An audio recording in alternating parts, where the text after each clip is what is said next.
Hello friends, स्वागत है आपका अपने YouTube चैनल में। इस वीडियो में हम पढ़ेंगे AI की सहायता से सोनवीर सर के द्वारा कराया गया यूपी पुलिस कांस्टेबल का जीत सीरीज का प्रैक्टिस सेट नंबर 25, जो आपको एकदम मूवी की तरह सुनकर याद हो जाएगा। तो चलिए शुरू करते हैं। बिल्कुल।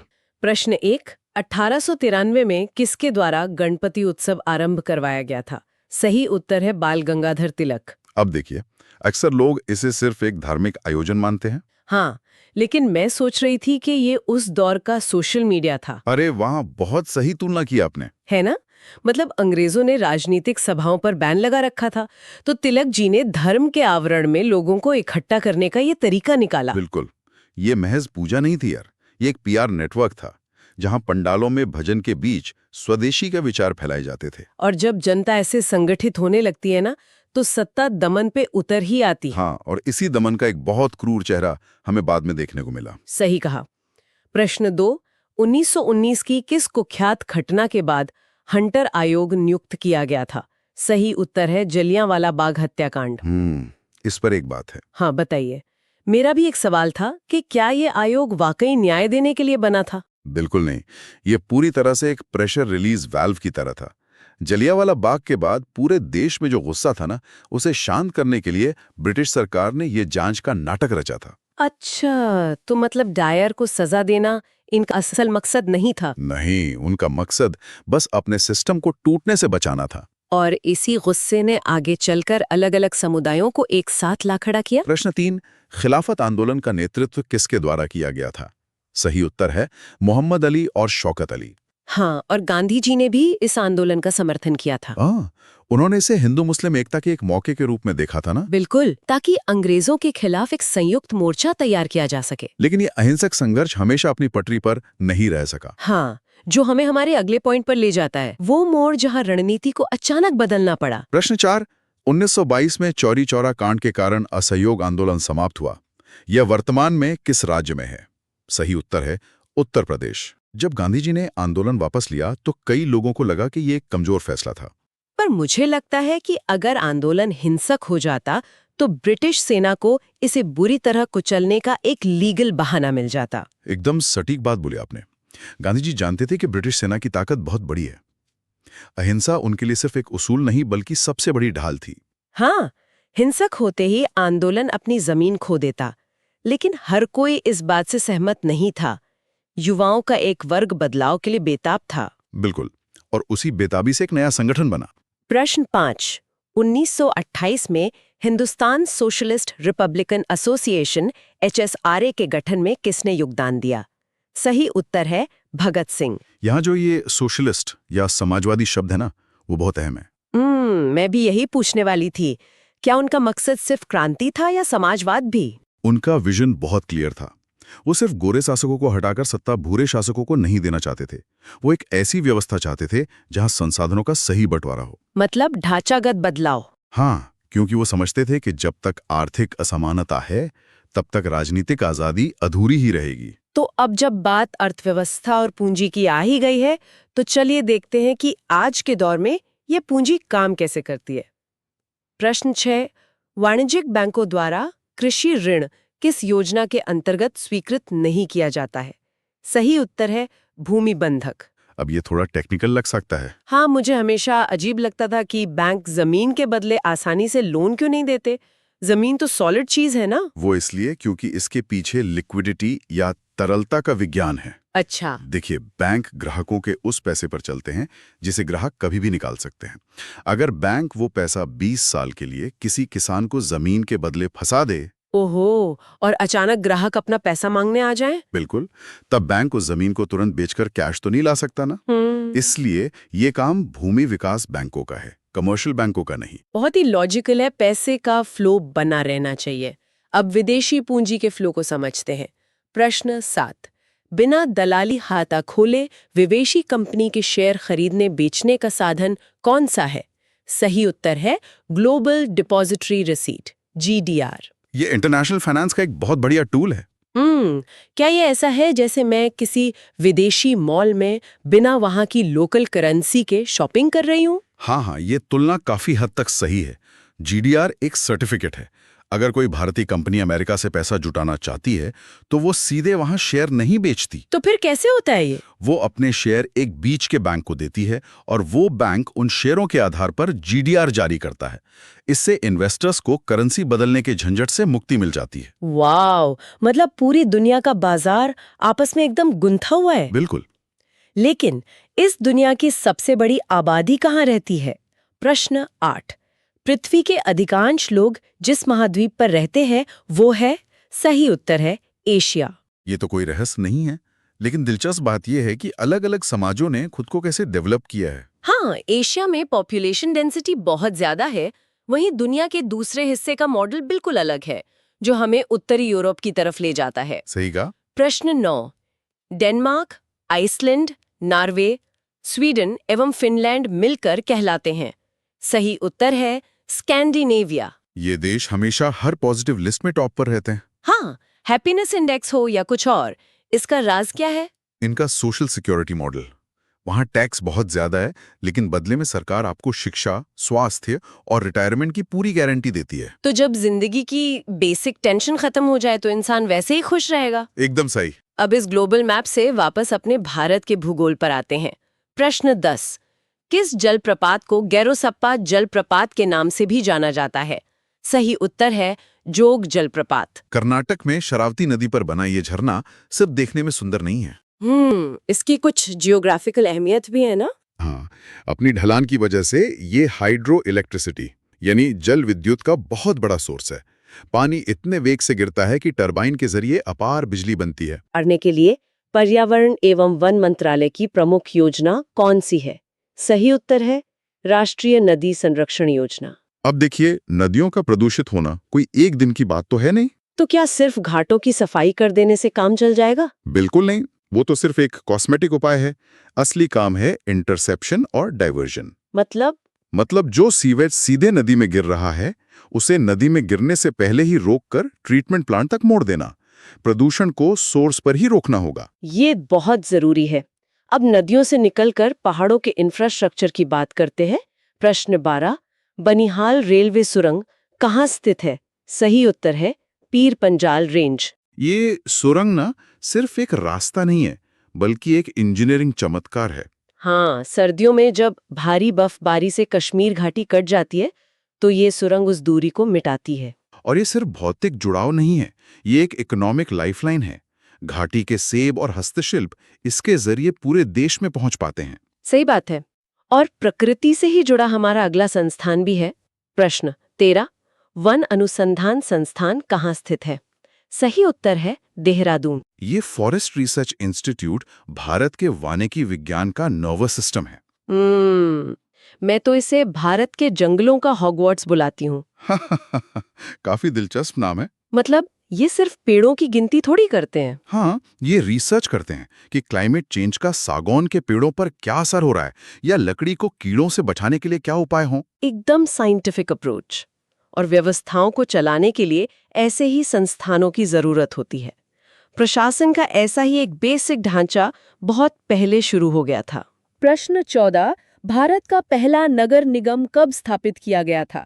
सही उत्तर है 1688। मद्रास में बना ये कॉरपोरेशन भारत में लोकल गवर्नेंस का पहला बीज था। मतलब स्थानीय समस्याओं को सुलझाने के लिए वहीं पे टैक्स वसूलने का अधिकार। और यही डिसेंट्रलाइजेशन आज हमारे लोकतंत्र का बेस है।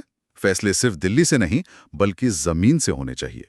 और ये भी तो जरूरी है कि उस फैसले की टेबल पर हर वर्ग की हिस्सेदारी हो। प्रश्न 15। किस संशोधन ने एससी और एसटी के लिए सीटों के आरक्षण को 2030 तक बढ़ाया? सही उत्तर है 104वां संशोधन। ये सिर्फ एक लीगल बदलाव नहीं है। ये गारंटी है ना कि जिन वर्गों को पहले पीछे रखा गया उनकी आवाज कानून बनाने में शामिल रहे। बिल्कुल, ये राजनीतिक शक्ति के पुनर्वितरण का एक अहम टूल है। इसके बिना कोई भी लोकतंत्र समावेशी या इंक्लूसिव नहीं हो सकता। और इंक्लूजन का यही सिद्धांत हमें धार्मिक मामलों में भी दिखता है। प्रश्न 16। भारतीय हज समिति के सदस्यों में 3 सांसद शामिल हैं, जहां सही उत्तर है 2 लोकसभा से हैं और 1 राज्यसभा से हैं। ये अनुपात बड़ा दिलचस्प है। हाँ, 2 लोकसभा और 1 राज्यसभा। ऐसा क्यों? ये हमारे सिस्टम का एक स्टैंडर्ड बैलेंस है। लोकसभा के 2 सांसद सीधे जनता को रिप्रेजेंट करते हैं और राज्यसभा का एक सांसद राज्यों के हितों को देखता है। ये एक परफेक्ट चेक एंड बैलेंस है। समझ गए।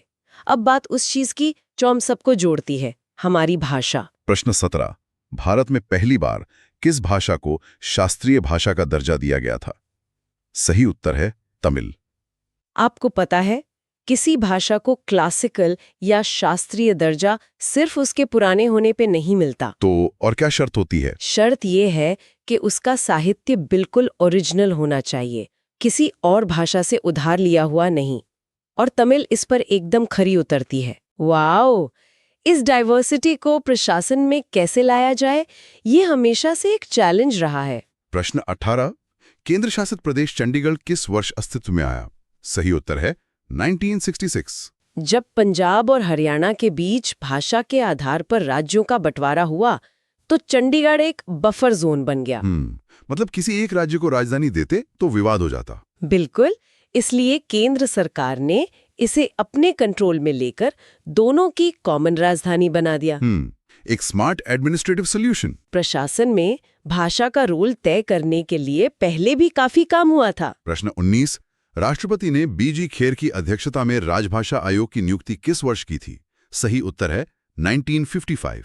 इस आयोग का काम ही ये देखना था कि ऑफिशियल कामकाज में हिंदी का उपयोग कैसे बढ़ाया जाए। वो भी बिना नॉन हिंदी राज्यों पर इसे थोपे हुए। एकदम सही बात है। चलिए, अब नेशनल मुद्दों से निकलकर एक इंटरनेशनल मुद्दे पर आते हैं। यहाँ मुझे थोड़ी सी कंफ्यूजन है। हाँ, बताइए। अंतर्राष्ट्रीय संगठन ने man and the biosphere programme MAB का शुभारंभ किया। सही उत्तर है यूनेस्को। इसमें क्या कंफ्यूजन है?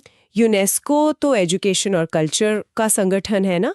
पर्यावरण बचाने का काम तो UNEP जैसी संस्थाओं का होना चाहिए। यूनेस्को ये क्यों कर रहा है? ये कंफ्यूजन बहुत नेचुरल है, लेकिन देखिए, यूनेस्को का मानना है कि इंसान और प्रकृति का रिश्ता कल्चरल होता है। अच्छा, वो कैसे? जो आदिवासी और लोकल कम्युनिटीज हैं, वो पीढ़ियों से जंगलों को बचा रहे हैं, वो उनका कल्चर है। तो बायोस्फीयर रिजर्व सिर्फ जानवरों को नहीं, बल्कि उस इंसानी संस्कृति को भी बचाता है जो जंगल के साथ तालमेल में रहती है। ओह, ये नजरिया तो बहुत ही गहरा है। कल्चर और जगह का जुड़ाव, और ये जुड़ाव हमें हमारे यूपी में भी तो दिखता है। प्रश्न 21। पेठा मिठाई का उद्भव उत्तर प्रदेश के किस शहर में हुआ था? सही उत्तर है आगरा। आगरा की पहचान सिर्फ इस मिठास से नहीं है, बल्कि इसके इतिहास से भी है। हाँ, पेठा और वहाँ की ऐतिहासिक इमारतें तो एक दूसरे की पहचान बन गए हैं। प्रश्न 22। उत्तर प्रदेश में स्थित यूनेस्को विश्व धरोहर स्थल कौन सा है? सही उत्तर है ताजमहल। ये सिर्फ टूरिस्ट स्पॉट नहीं है, आगरा की पूरी इकोनॉमी का इंजन है। बिल्कुल। लेकिन जब शहर आगे बढ़ते हैं, लोग नए घर खरीदते हैं, तो वहां नए रूल्स की जरूरत पड़ती है। प्रश्न 23। रेरा शब्द का पूर्ण रूप क्या है?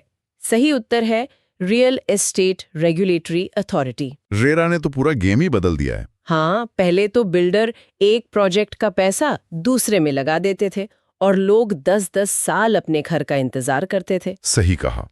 अब रेरा का सबसे बड़ा हथियार है एस्क्रो अकाउंट। ये एक तरह का लॉक किया हुआ गुल्लक है। मतलब बिल्डर पैसा निकाल नहीं सकता। हाँ, कस्टमर से मिला 70% पैसा एक अलग खाते में रहता है, जो सिर्फ उसी प्रोजेक्ट पर खर्च होगा। इस एक रूल ने रियल एस्टेट को ट्रांसपेरेंट बना दिया है। ये शहरों के लिए बहुत बड़ा कदम था, लेकिन देश की असली जान तो गांवों में बसती है। प्रश्न 24। हमारे देश में ग्रामीण विकास किसके साथ शुरू हुआ? सही उत्तर है सामुदायिक विकास कार्यक्रम। 1952 में शुरू हुआ ये प्रोग्राम। एक बहुत बड़ा एक्सपेरिमेंट था कि कैसे गांव वालों को ही उनके विकास का पार्टनर बनाया जाए। मतलब ये टॉप डाउन नहीं, बॉटम अप अप्रोच थी। ऊपर से थोपने की वजह जमीन से शुरुआत। बिल्कुल। और जब जमीन से जुड़े लोगों को मौका मिलता है ना, तो क्या कमाल होता है, वो हमारा अगला फैक्ट बताएगा। प्रश्न 25। लिज्जत पापड़ बनाने वाला महिला सहकारी संगठन कौन सा है? सही उत्तर है श्री महिला गृह उद्योग। आज के दौर में लोग स्टार्टअप्स और यूनिकॉर्न की बहुत बात करते हैं, पर मुझे तो ये महिला सशक्तिकरण का सबसे बेहतरीन और स्वादिष्ट स्टार्टअप लगता है। स्वादिष्ट तो है ही, और सबसे बड़ी बात, इनकी कोई एक सेंट्रल फैक्ट्री नहीं है। हाँ, महिलाएं अपने घर पर काम करती हैं, क्वालिटी भी मेंटेन रहती है और प्रॉफिट सीधा उन तक पहुंचता है। ये डिसेंट्रलाइज सप्लाई चेन का एक मास्टर क्लास है। कम इन्वेस्टमेंट में बड़ा अंपायर खड़ा कर दिया। और इसी तरह फाइनेंस को सिस्टमैटिक करने के लिए हमारे यहाँ बहुत पहले से कोशिशें हो रही थीं। प्रश्न 26। भारत का सबसे पुराना सार्वजनिक क्षेत्र का बैंक कौन सा है? सही उत्तर है इलाहाबाद बैंक। जिसकी शुरुआत 1865 में हुई थी। सोचिए, इतने लंबे वक्त तक टिके रहना ये दिखाता है कि हमारी इकोनॉमी में कितना लचीलापन है। लेकिन सिस्टम को साफ रखने के लिए जवाबदेही भी तो चाहिए ना। प्रश्न 27। 1962 से पहले यूपी में राजपत्रित अधिकारियों के विरुद्ध भ्रष्टाचार की जांच कौन करता था? सही उत्तर है पुलिस अधीक्षक सीआईडी। बाद में जब विजिलेंस डिपार्टमेंट जैसी संस्थाएं बनी तब ये सिस्टम और पारदर्शी हुआ, क्योंकि करप्शन से निपटना इंटरनल सिक्योरिटी का हिस्सा है। और बाहरी सिक्योरिटी के लिए हमें अपने पड़ोसियों के साथ कूटनीति समझनी होती है। प्रश्न 28। निम्न में से कौन सा देश सार्क का सदस्य नहीं है? सही उत्तर है म्यांमार। सार्क यानी साउथ एशियन देशों का group. Myanmar geographically south east Asia में आता है, आसियान का हिस्सा है। तो इसलिए वो सार्क में नहीं है। हाँ, लेकिन भारत के लिए म्यांमार लोक ईस्ट पॉलिसी का दरवाजा है। हमारी सीमाएं उससे मिलती हैं, जो एक अलग चुनौती है। और उन सीमाओं की सुरक्षा, खासकर नॉर्थ ईस्ट के घने जंगलों में, कोई आसान काम तो है नहीं। पर उससे पहले एक ऐसे इंसान की बात करते हैं जिसके लिए भूगोल कोई रुकावट ही नहीं है। अच्छा, कौन है वो? प्रश्न 29। अफ्रीका के आर पार लंबाई में दौड़ लगाने वाले पहले व्यक्ति कौन है? सही उत्तर है रस कुक। बाप रे! है ना? जरा सोचिए, पूरे अफ्रीका महाद्वीप को एक छोर से दूसरे छोर तक दौड़कर पार करना, ये तो अकल्पनीय शारीरिक क्षमता है। बिल्कुल, सहारा के रेगिस्तान से लेकर कॉन्गो के जंगलों तक ये इंसान की सहनशक्ति की चरम परीक्षा है। अब अफ्रीका से वापस अपने भारत और म्यांमार बॉर्डर पर आते हैं। प्रश्न 30। असम राइफल्स को वर्तमान में किस देश की सीमा की सुरक्षा सौंपी गई है? सही उत्तर है म्यांमार। असम राइफल्स हमारा बहुत ही यूनिक फोर्स है। मैंने सुना है इसका कंट्रोल कुछ अलग तरीके से होता है। हाँ, इसका प्रशासनिक कंट्रोल गृह मंत्रालय के पास है, लेकिन ऑपरेशनल कंट्रोल भारतीय सेना के पास होता है। ये डबल स्ट्रक्चर इसे बॉर्डर पर बहुत इफेक्टिव बनाता है। अब जब बात डिफेंस और पावर की हो रही है, तो अपनी सबसे एडवांस टेक्नोलॉजी को तो हम मिस नहीं कर सकते। प्रश्न 31। भारत और रूस का संयुक्त उपक्रम कौन सा है? सही उत्तर है ब्रह्मोस मिसाइल। ये मिसाइल पूरी दुनिया में खास है। इसके पीछे का साइंस क्या है? इसके पीछे रैमजेट तकनीक काम करती है। नॉर्मल रॉकेट अपने साथ ऑक्सीजन लेकर उड़ते हैं, लेकिन ब्रह्मोस हवा से सीधे ऑक्सीजन खींचकर अपना ईंधन जलाती है। ओह, तो इससे उसका वजन कम हो जाता होगा। एकदम सही पकड़े, और इसी वजह से ही ये आवाज की गति से 3 गुना तेज उड़ सकती है। वाओ! और तकनीक ने सिर्फ हमारी सेना ही नहीं, आम आदमी की जिंदगी भी बदल दी है। प्रश्न 32। भारत में कैशलेस अर्थव्यवस्था को किस पहल के साथ बढ़ावा दिया गया? सही उत्तर है डिजिटल इंडिया। यूपीआई के स्ट्रक्चर ने तो लेन देन का पूरा सिस्टम ही पलट दिया है। हाँ, अभी किसी एक बैंक के कंट्रोल में नहीं है। आप किसी भी ऐप से किसी भी बैंक में पैसे भेज सकते हैं। इसी इंटरऑपरेबिलिटी ने भारत को ग्लोबल लेवल पे एक अलग पहचान दी है। और इकोनॉमी की बात हो तो डेवलप्ड देशों की करेंसी को भी जान लेना चाहिए। प्रश्न 33। दक्षिण कोरिया में कौन सी मुद्रा का उपयोग किया जाता है? सही उत्तर है वॉन। सैमसंग से लेकर हुंडई तक ये कोरियन वॉन एक बहुत ही स्ट्रॉन्ग इंडस्ट्रियल इकोनॉमी का चेहरा है। इंडस्ट्री और पैसा तो ठीक है, पर सेहत के बिना तो सब बेकार है ना। प्रश्न 34। किस दिवस को धूम्रपान निषेध दिवस के रूप में मनाया जाता है? सही उत्तर है मार्च का दूसरा बुधवार। ये अवेयरनेस बहुत जरूरी है, क्योंकि हमारे शरीर का सिस्टम बहुत नाजुक होता है। उसमें केमिकल बैलेंस बिगड़ा तो सब खराब। बिल्कुल, और उसी बैलेंस से जुड़ा है हमारा अगला फैक्ट। प्रश्न 35। कौन सी ग्रंथि इंसुलिन के स्त्राव के लिए जिम्मेदार है? सही उत्तर है अग्न्याशय, पैंक्रियास। अब शुगर या डायबिटीज तो सबने सुना है, पर ये काम कैसे करता है? इंसुलिन एग्जैक्टली क्या करता है? इसे ऐसे समझिए कि इंसुलिन एक चाबी है। हमारे शरीर के सेल्स पर एक ताला लगा होता है। जब तक पैंक्रियास से निकली ये चाबी उस ताले को नहीं खोलती, खून में मौजूद शुगर सेल्स के अंदर नहीं जा सकती। अच्छा, और शुगर ही हमारी एनर्जी है? हाँ, और जब पैंक्रियास काम करना बंद कर दे तो चाबी नहीं बनती, शुगर खून में ही फंसी रह जाती है, बिल्कुल ट्रैफिक जैम की तरह। और शरीर को एनर्जी नहीं मिल पाती। यही डायबिटीज है। बहुत ही आसान तरीके से समझाया आपने। शुक्रिया। अब शरीर के इस इकोसिस्टम से बाहर के इकोसिस्टम पर आते हैं। प्रश्न 36। हाल ही में IUCN ने किस भारतीय स्थल को अच्छा दर्जा दिया है? सही उत्तर है कंचनजंगा राष्ट्रीय उद्यान। ये दर्जा मिलना ये साबित करता है कि वहाँ का प्राकृतिक बैलेंस इंसानी दखल से बचाना है। मतलब वहां के जंगल खुद को नेचुरली रिकवर कर पा रहे हैं। बिल्कुल, और कंचनजंगा इस टेस्ट में एकदम पास हुआ है। प्रकृति तो मजबूत हो ही रही है, हमारी इंसानी इच्छा शक्ति भी नए रिकॉर्ड बना रही है। प्रश्न 37। भारत ने विश्व पैरा एथलेटिक्स चैंपियनशिप 2025 में कुल कितने पदक जीते हैं? सही उत्तर है 22। ये सिर्फ स्पोर्ट्स न्यूज नहीं है, ये दिखाता है कि हमारे बुनियादी ढांचे में सुधार हो रहा है। हाँ, फिजिकली चैलेंज्ड एथलीट्स को भी अब इंटरनेशनल लेवल की ट्रेनिंग मिल रही है। ये उनके अदम्य साहस की कहानी है। बिल्कुल, जो पूरे देश का मान बढ़ा रही है। और आज के सफर का हमारा आखिरी पड़ाव भी ग्लोबल लेवल पर हमारे बढ़ते मान को ही दिखाता है। प्रश्न 38।